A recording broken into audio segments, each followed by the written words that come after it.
তো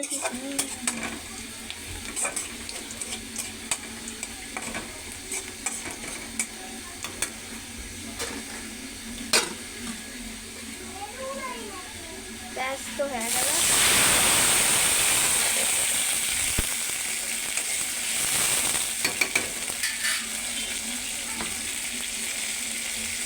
রসুন বাটা,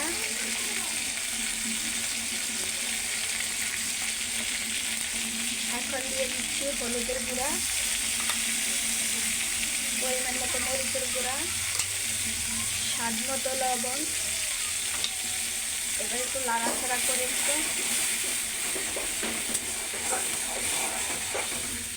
এবার হচ্ছে মশলাটা ভালো করে কষিয়ে নেব।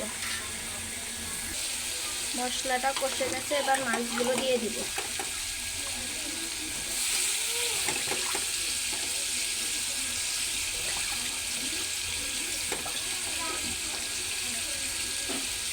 এবার হচ্ছে নাড়াচাড়া করে মাছের সাথে মশলাগুলো মিক্স করে নেব।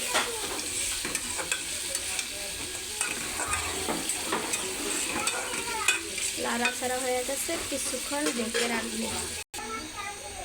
আমি হালকা একটু পানি দিয়ে নিচ্ছি মাছটা ভালো করে কষানোর জন্যে। এখন ঢেকে রাখবো মাছটা কষিয়ে নেওয়ার জন্য।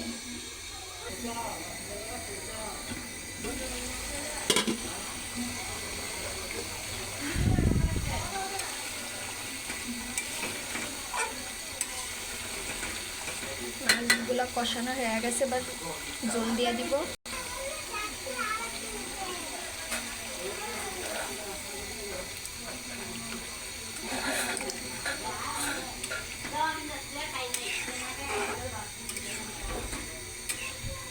এই যে দিয়ে দিলাম জল।